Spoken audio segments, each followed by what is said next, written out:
32 teams in 32 minutes, back once again. The final show we're doing before the Four Nations break happens, that hiatus beginning next Monday. And look, like I said last week, after that ends, trade deadline 2 weeks away from that. And then once the trade deadline happens, you are full into the cup chase, fully into the pennant race, playoffs right around the corner. So exciting time for hockey. Bean Pot Monday was on Monday, the semifinals. Kind of a dud, but look, we got BC-BU coming up in the final of that next Monday. So very, very exciting time for hockey. And look, for anybody who's following the trade season, the trade front, very, very much in silly season for that. That is continuing. Obviously, had the Rantanen trade that I touched on last week. Even more madness over the weekend, starting on Thursday with a big trade between the Flames and the Flyers, and then obviously the big JT Miller trade on Friday night.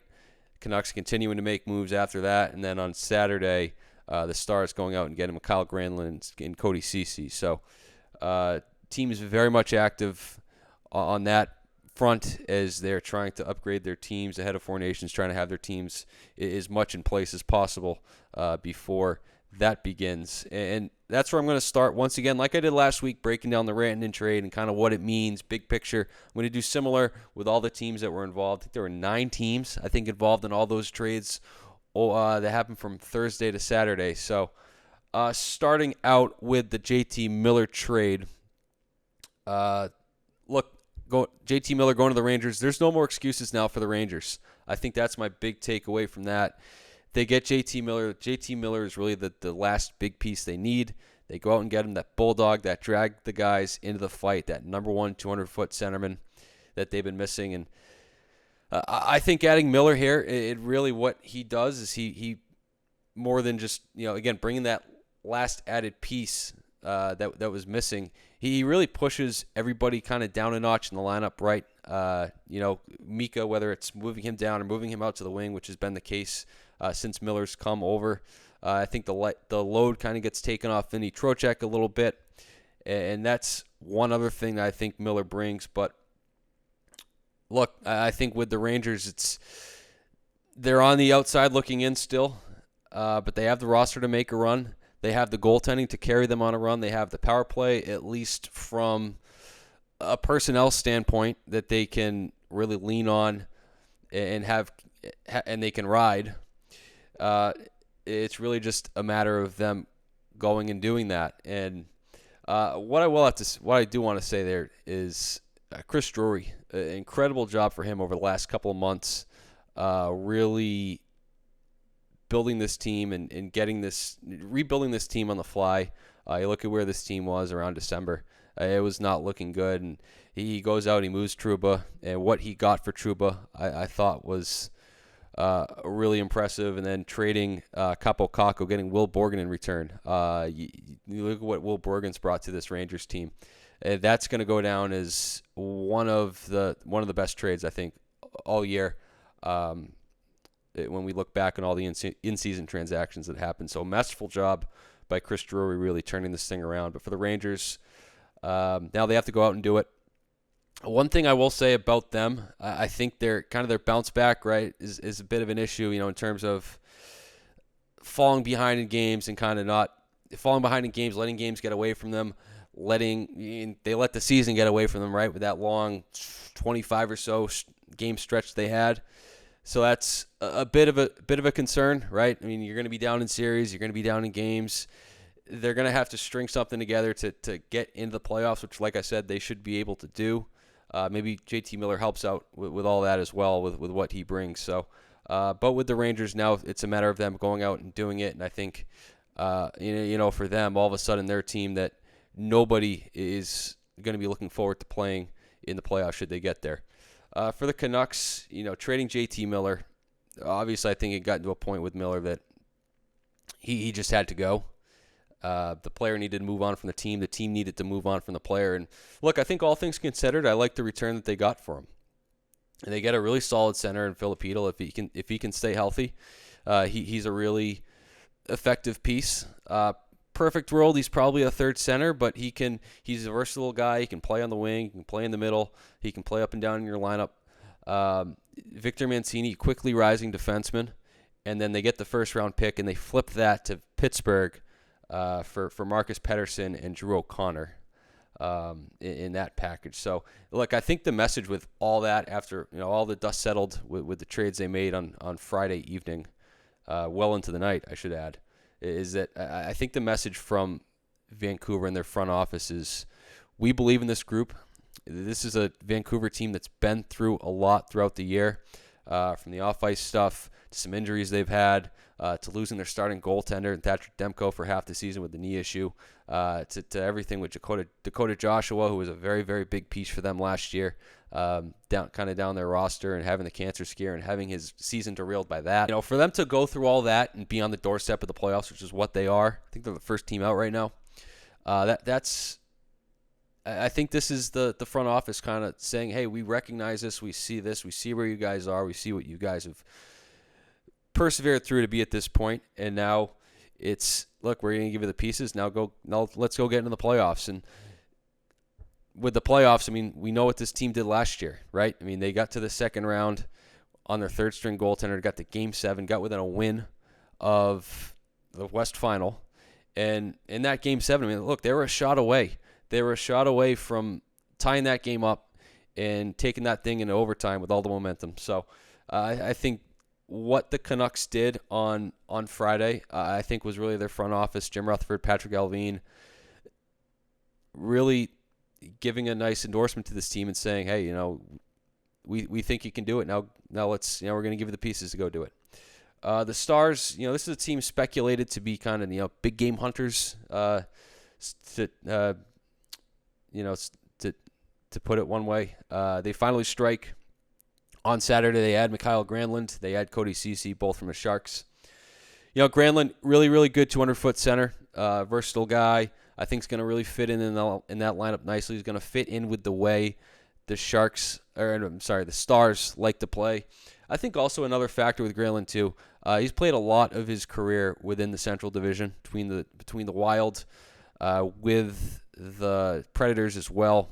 I think that's always a factor. You see guys that, I feel like the Metro has a ton of guys that are just swapped around through the Penguins and the Flyers and the Rangers, and they just kind of traveled throughout all those different teams. Granlund's kind of like that, except for the Central Division. This is the third team he's played in that division, and in terms of Granlund, he's playing his best hockey since when he was in Minnesota and really was at the height of his game, and that's going to be a great add for Dallas. He's going to be less of a, probably more of a secondary piece, but a really, really good secondary piece. As for Cody Ceci, look, minutes-eating defenseman. I think he is what he is. Second, third pairing guy. I think he can be effective. I think he brings a lot to a team. From what I've heard and read, he's a very liked guy in the room.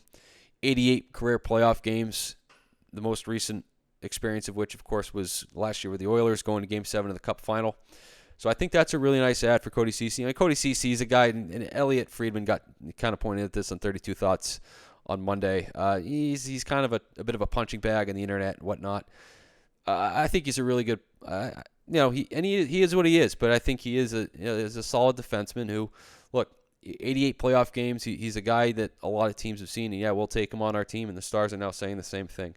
I still don't think they're done, particularly on the back end, but the Stars going out and doing what they did on Saturday, getting one of the real big pieces in Granlund, getting a nice piece in Ceci.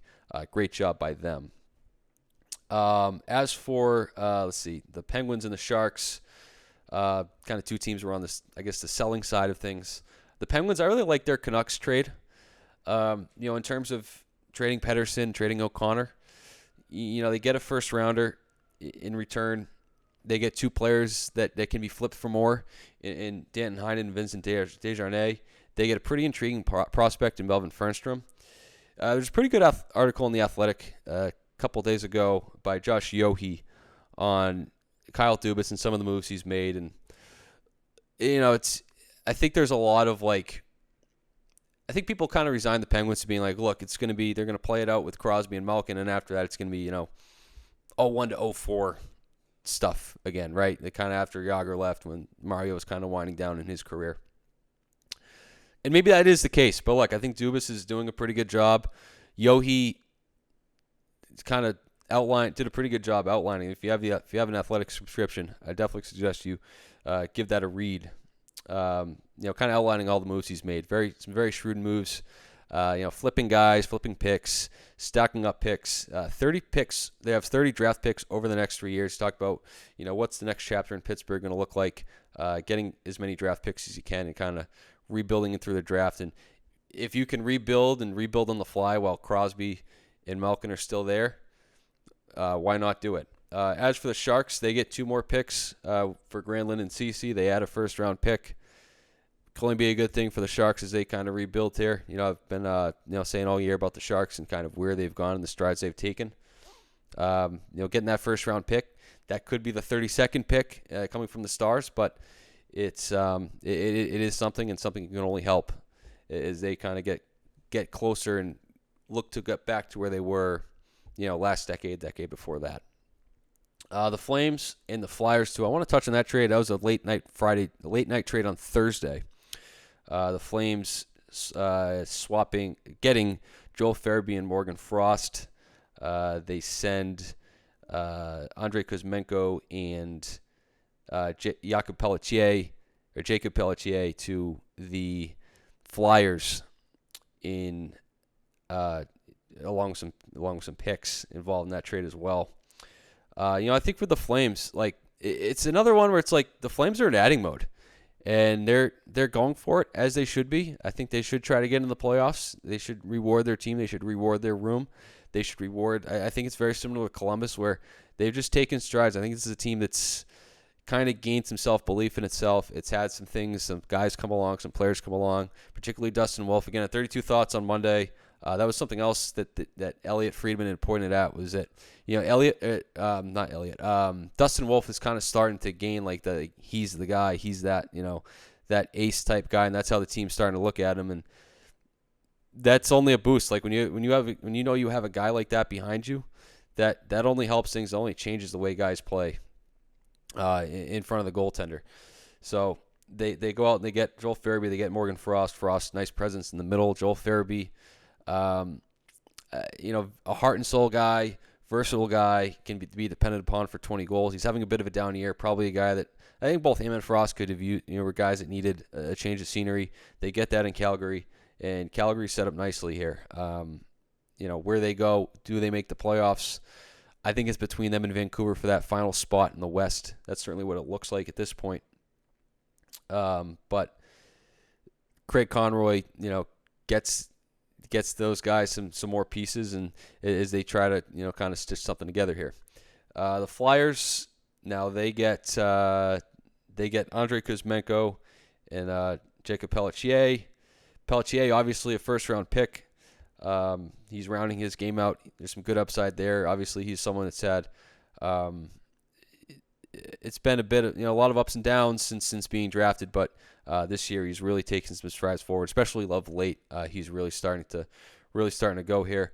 Andrei Kuzmenko, look, 39 goals 2 seasons ago, really hasn't done much of anything since, but he is a guy that's played with Matvei Michkov in the KHL, and I think on top of that too, you look at when Kuzmenko had that 39-goal season, he did that playing with Elias Pettersson.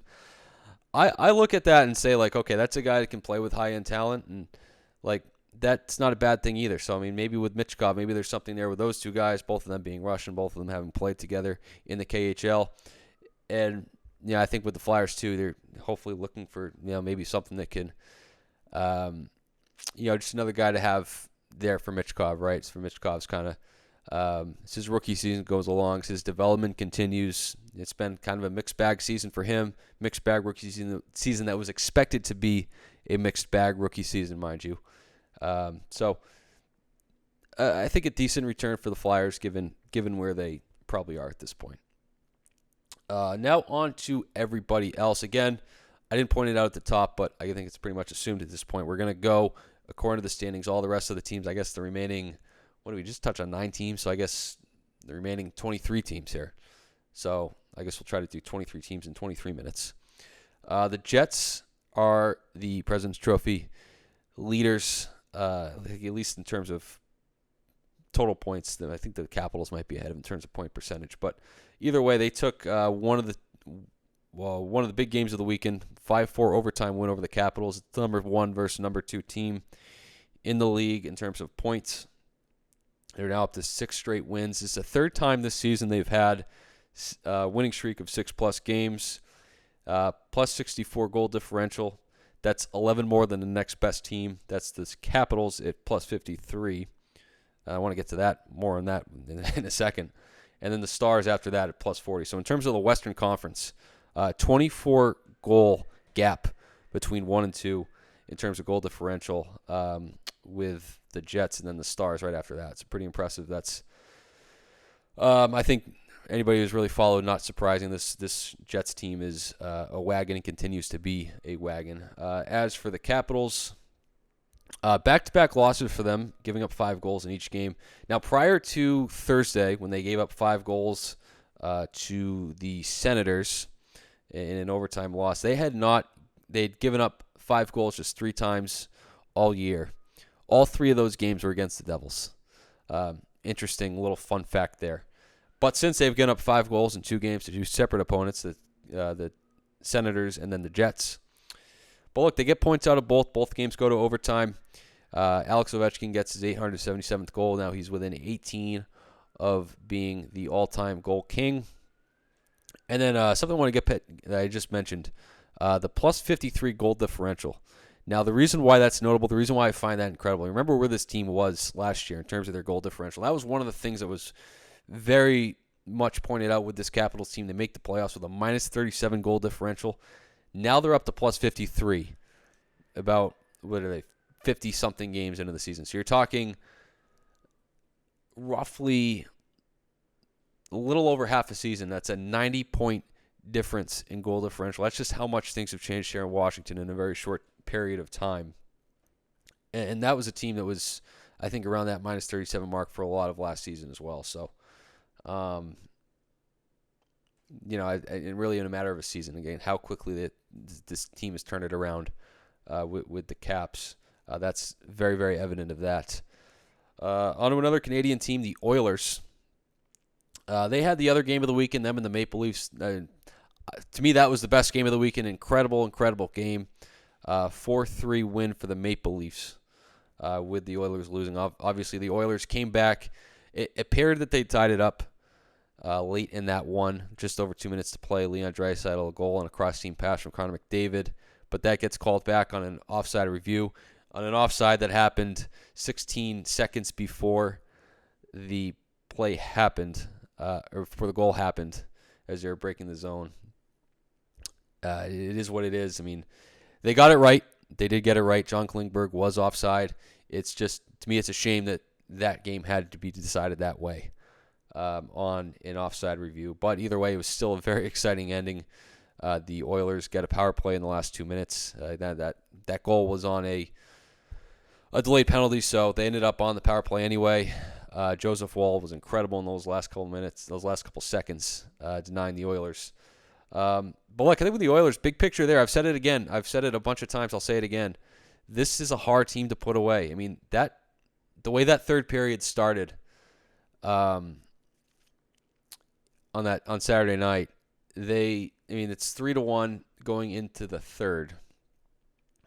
I want to say, I can't remember if the Oilers scored one late in the second, but either way, that was a big second period. The Oilers really brought it, and they score to make it 3-1. It's 3-1 going into the third. You're coming out saying the Leafs need to get a goal here. The Leafs need to score the next goal, and they come out right away. They get that really, really nice Mitch Marner goal, and that was a great goal by Marner, by the way. I mean, talking about making a play where there's no play to be made, right? I mean, those are the type of things for the Leafs that again, I feel like I'm getting on more about the Leafs here, but either way, it's like making a play where there's no play to be made. Like, those are things that you haven't seen from the Leafs over the years. And for Marner to score that goal, playing up 4-1, it certainly didn't feel like the game was over, but that was the Leafs did what they needed to do, and the Oilers, really got a result they couldn't afford to have. And they still charge back. They come back. They tie the game up. It gets washed out, of course. But either way, that just shows what the resilience of this Oilers team, the resolve of this team. They're going to be very, very hard to put away come playoff time. And that was another sign of that for me. The Hurricanes, 2 wins, 2 losses for them since the Rantanen trade. One of them was an OT, so they've gotten points out of 3 of 4 games. Rantanen got his first goal against the Blackhawks on Thursday. Really big one for them coming up on Tuesday in Winnipeg, talking, again, another of those potential Cup final games, right? A team they could see in June should they get to that point. And a nice little measuring stick game for them on Tuesday. As for the Golden Knights in a bit of a rough patch. 3-7-3 in their last 13. They have 3 straight losses. One of them lost to the Rangers on Sunday. Not a great one. I think that was a game they were up 2-1, in control of a bit. They end up losing that one 4-2. Now they have the Islanders, Devils, and Bruins coming up next on their East Coast swing. For the Golden Knights to kind of look to turn things around a bit. I mean, I've said with the Golden Knights, they're a team that whatever they do right now, like, you don't really look too much into it, but you'd like to see them. 3-7-3 at some point. You want to see them start winning at some point. Certainly, Bruce Cassidy and the guys in that room certainly would like to see that. So we'll see what these next few games bring. The Panthers, they're starting to get it going. I mentioned last week this was a team who was in a bit of a, I wouldn't say a rut or on a skid, but they were playing like 500 hockey and not really beating anybody good and beating bad teams, losing good teams. They've started to get it back going a bit here. 3 straight wins, 6 wins in their last 8 games, 5+ goals in 4 of those games. They've allowed 2 or fewer in 6 of those 8 games. They do have a nice little test here coming up this weekend, though. A couple of big tests at Washington on Tuesday. They got Ottawa on Saturday. Ottawa, a team that's suddenly breathing down their necks in the Atlantic Division, as Ottawa's really starting to go here. But the Panthers starting to look good, starting to play some pretty good hockey. The Wild, big story around them, the Ryan Hartman suspension. He gets 10 games for what was a pretty cheap play on Tim Stützle on Saturday's 6-0 loss to the Senators off a face-off at the end of the second period. Gets a match, ends up getting dinged for 10 games for that one. That's his 5th career suspension, his 4th in the last 2 years. So not surprising to see that come down. He's next available March 9th against Pittsburgh. So that's over a month. The Wild are going to be going now without their most important player, or not their most important player, but a very important player. And they're 3rd in the Central, 2 points above Colorado for 4th place in the division. So you're talking about a very critical time for Minnesota, and they lose a pretty important player in Ryan Hartman here going forward. We'll see how they get through that, if they can how they can work through that over the next month. Maple Leafs, I feel like I just touched on everything with them when I talked about Edmonton, but again, Saturday, very, very important win for them. They survived that comeback. Joseph Woll with just some spectacular saves down the stretch, particularly at the very end of that game. I think for them, having Tavares and Nyes back in the lineup, that definitely goes a long way. Matthew Nyes goal and assist on Saturday. Tavares had an assist, played 20 minutes. I mentioned last week kind of there's some offensive struggles. I think having those guys out for a little bit of that stretch certainly played a role, certainly played a factor. Now their Western Canada swing continues in Calgary on Tuesday as the Leafs continue to kind of string it along here. The Avalanche, 3 wins in 4 games. They dropped their first game post-Rand, but they've won 3 of 4 since. Mackenzie Blackwood, 2 straight shutouts here for him in each of his last 2 games. And he's been spectacular for them, been incredible. 12-5-2, 925 save percentage, 203 GAA in 19 games of the Avalanche. We talked about where the Avalanche goaltending was at the beginning of the season, what they were looking to get. They've gotten just that and then some out of Blackwood, who's really taken charge of that crease. And I think has changed everything with this Avalanche team, who, I mean, are they a contender? Where I think they're certainly in the mix. They're certainly a contender, but where do they fall with Edmonton and Vegas and Dallas and all these teams? That I think Blackwood certainly improves their standing in that hierarchy of teams out west, and those are really the big players in this league this season. The Devils, bit of a mixed bag results wise. They've kind of gotten back on the winning track. 3 wins in their last 5. It's been win one, lose one since Jacob Markstrom's gone down and Jake Allen has taken over. They beat Montreal. They split their home and home with the Flyers. Then they lose to Buffalo. So, I mean, you look at this Devils team, where they are, where they stand, what their recent form has been the last month or so, maybe month plus. You got to think this is a team you're watching for to make a move. Nico Hischier's still out as well. That's a very, very big piece of their team, obviously. I think the Devils. I wouldn't be surprised if we're sitting here next time we're talking about the Devils making a big move, right? It's certainly a team that's high up in that list of teams you're waiting to do something. The Senators might be the hottest team in hockey right now. 5 straight wins. They beat the Predators. On Monday night. All of a sudden, they're breathing down the necks of the Maple Leafs for second place in the Atlantic. 2 points out of second. 10-2-1 their last 13. That's with not getting scoring for much of it. When you look at their last 3 games, 5 goals, 6 goals, 5 goals. They're starting to put the puck in the net now. Very, very scary thing to look at if you're the Senators, if you're someone that's going up against the Senators. It looks like the Senators are really, really starting to hit their stride here, and I'm really interested to see what they do here through this next bit. The Kings, nice 4-2 win over the Hurricanes on Saturday. 2 goals from Fiala. Phil Deneau gets in the score sheet. Trevor Moore gets 1. I think that's what you're waiting to see from this Kings team, is for them to do something offensively. 4 goals, it's not a 7 or 8 goal outburst, but it's definitely not the 0, 1, 2 goals we've seen from them of late. So it's something, and I think it was a good sign to see against a good Carolina Hurricanes team, a good defensive team, a team that's been getting some good goaltending of late. And I think for them, they seem to be locked into a 3rd spot in the Pacific right now.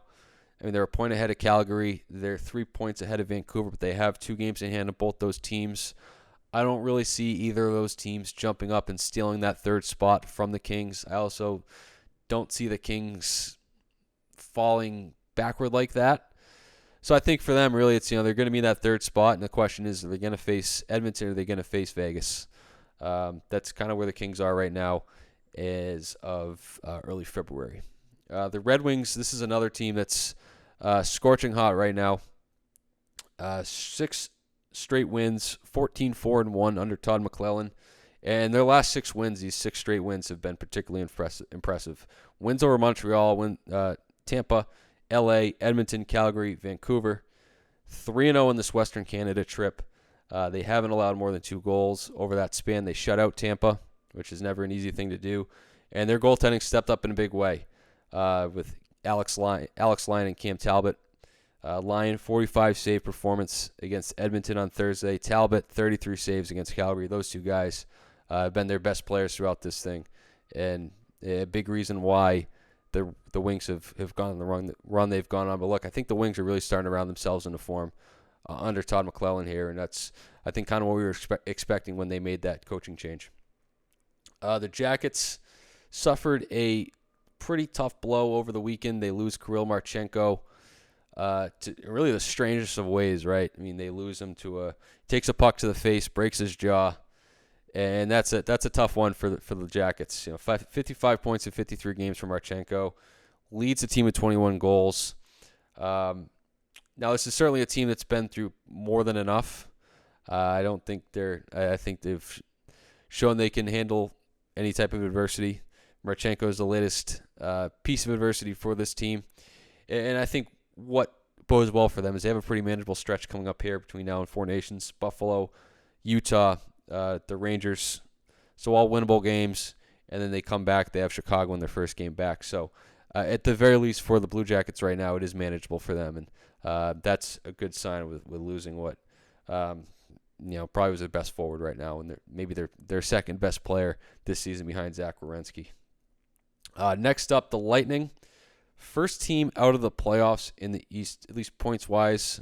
They are in terms of point percentage. They have everybody in front of them in the wild card in the division. They have games in hand on. So one thing I wanted to point out, I pointed out the goal differential earlier in this with the Jets and the Capitals. Something else I noticed when kind of going through those teams, the Lightning are plus 34 in terms of goal differential. Only Dallas, Washington, and Winnipeg are higher in the league amongst that. So you look at this Lightning team, they in that goal differential mark. This is a team that, again, I've said all year, I've had nothing but positive things to say about the Lightning for quite some time now. I think they're a team that is not missing the playoffs. And, it's signs like that, things like that, that plus 34 goal differential just shows this is a team that is very much in it, very much a contender, at least for the playoffs. Beyond that, I'm not sure where they go, but they're certainly a playoff team at this point. The Bruins, a team where it's kind of up in the air.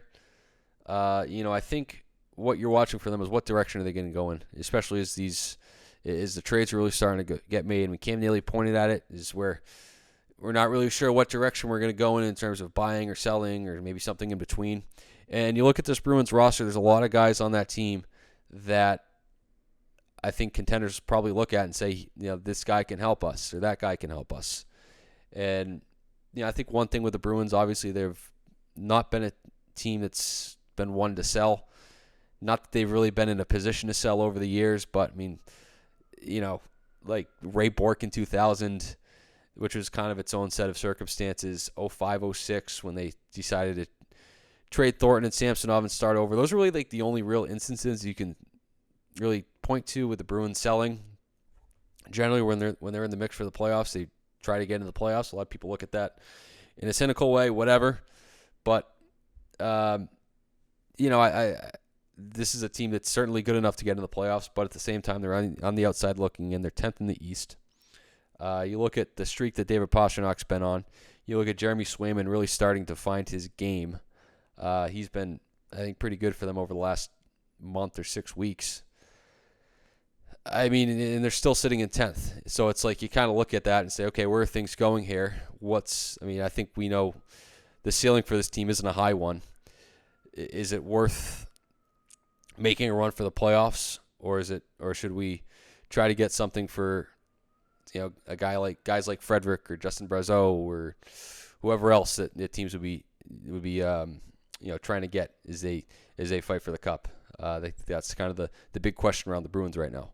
As for the Islanders, they have a 7-game winning streak that was cut by the Panthers on Sunday. The big one for them, Matt Barzal, out indefinitely, got hurt on Saturday against the Lightning, suffered a lower body injury. A tough one for the Islanders, particularly with what they have coming up the rest of February. This is their upcoming schedule the rest of the way this month. Vegas, Winnipeg, Minnesota, Dallas, Rangers, Boston. So not a single layup in that stretch of games. As for how long they're going to miss Barzal, that could be that whole entire stretch. That's a tough blow. This is already a team that was missing Noah Dobson and Ryan Pulock.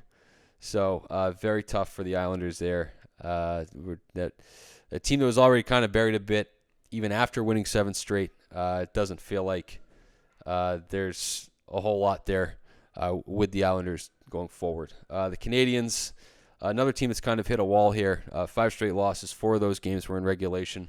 Just 8 goals scored in those 5 games. So you talk about them being a team that has got so much scoring for such a long stretch. It really carried them through that month or two where they were scorching hot.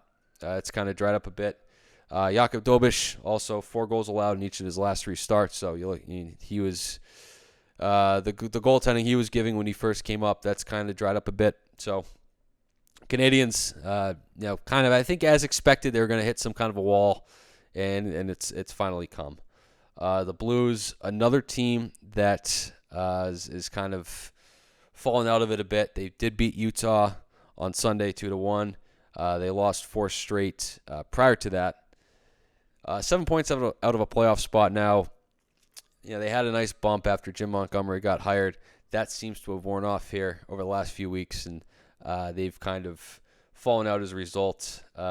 Utah, another team that's in a very similar position to the Blues, kind of on the outside of the outside looking in, right? Probably fallen out of it here with this latest stretch. Winless in 5 straight. Scoring remains an issue. tied for 28th in goals per game since December 22nd. Haven't scored more than 2 goals in any of those 5 games they've been winless in over the last 5. Tough for Utah, especially. I mean, the goal scored is shocking. I mean, it is, but it is. I mean, they lost Dylan Gunther. Obviously, he's missed. You could tell he's been missed, and but for a team that was really looked like their offense was going to be a strength for them at the beginning of the season. I mean, the last 6 weeks, it's been a weakness. The Ducks, they're on a nice little streak here. 4 wins in their last 5 games. They sit 12th in the West. Still a considerable amount of points out of it. 9 points to make up between them and the Flames. I mean, they've strung together these 3, 5, maybe like 7 or 8 game stretches, right, over the course of this year. This seems like another one of those. Can they stretch it out more and more? That's what they're going to need if they're going to really jump back into this thing.